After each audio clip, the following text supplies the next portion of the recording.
చింతపడకుడి అంటే చింతలు ఉంటాయటనా? ఉంటాయనే చెప్తున్నాడు. అందుకే ముందు ఏం చెప్తున్నాడు?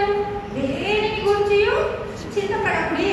కానీ ప్రతి విషయంలోనూ ప్రార్థన విజ్ఞాపనల చేత కృతజ్ఞతాపూర్వకంగా మీ విన్నపములను దేవునికి తెలియజేయండి.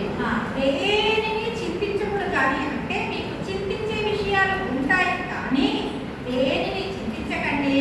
అది ఎట్లా? చింత ఉండి చింతించొద్దంటే ఎట్లా ప్రభువా? దానికి మళ్ళీ చెప్తున్నాడు సొల్యూషన్ ఎట్లాగో. కానీ ప్రతి విషయమందు, ఏ విషయమందు? ప్రతి విషయమందు ప్రార్థన విజ్ఞాపనముల చేత. ఓకే, చింత ఉంది, ఒక లిస్ట్ రాసుకున్నాం. నాకు ఇది ఉంది, ఇది ఉంది, ఇది ఉంది, ఇది ఉంది. ఓకేనా? ప్రతి విషయమందు ప్రార్థన విజ్ఞాపనముల చేత. అంతే కదా, మనకి ఇప్పుడు ఒక బాధ, ఒక ప్రాబ్లం ఉందంటే ఏం చేయాలి? ప్రార్థించాలి. సో మనం లిస్ట్ రాసుకొని ప్రార్థన విజ్ఞాపనముల చేత కృతజ్ఞత పూర్వకముగా.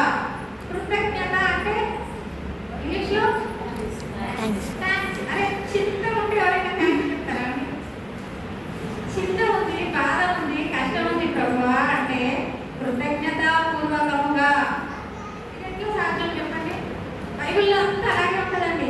సూటికి చెప్పినట్టు అసలు ఏది ఉండదు. మనం అర్థం చేసుకునే దాన్ని బట్టి ఉంటాడు. దేవుడు ఎందుకంటే నిగమపడిస్తాడంటే దేవుడికి ఇష్టం. నా పిల్లలు వచ్చి నా బైబిల్ని శోధించాలి, ఎందుకు ఇట్లా రాసిండు, ఎందుకు ఇట్లా రాసిందని శోధించి తెలుసుకోవాలని దేవుడికి ఇష్టం అనమాట. సో ఏమంటాడు ఇక్కడ? కృతజ్ఞత పూర్వకముగా. అయ్యో ప్రభువా, నాకే కష్టాలు, నేను ఎట్లా కృతజ్ఞత చెప్పాలి ప్రభువా? నాకు జ్వరం వచ్చింది, కృతజ్ఞత ప్రభువా. నాకు రోడ్డు మీద యాక్సిడెంట్ అయింది, కృతజ్ఞత ప్రభువా. పాసిబులా? సాధ్యమా? ప్రార్థన చేస్తున్నా కృతజ్ఞత ప్రభువా.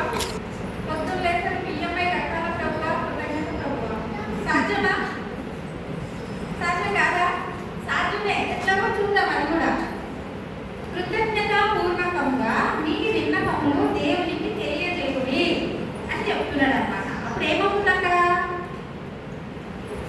అప్పుడు సమస్త జ్ఞానములకు మించిన దేవుని సమాధానము. అప్పుడు సమస్త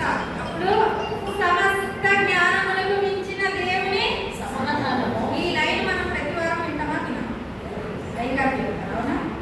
సమస్త జ్ఞానములకు మించిన దేవుని సమాధానము మీకు తోడై ఉండును గాక అంటారు కదా.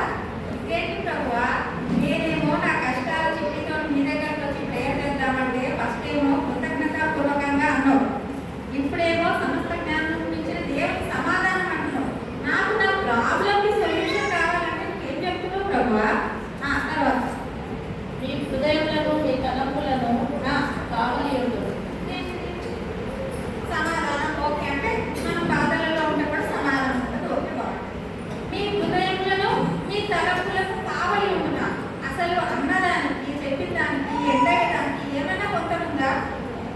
చింతించకుడి అంటాడు. మీ హృదయాలు మీ తలంపులకు సమాధానం కావలి ఉంటున్నా అంటున్నారు. ఎట్లా ఉంది కదా? అంతే, దేవుడి వాక్యము అట్లే ఉంటుంది.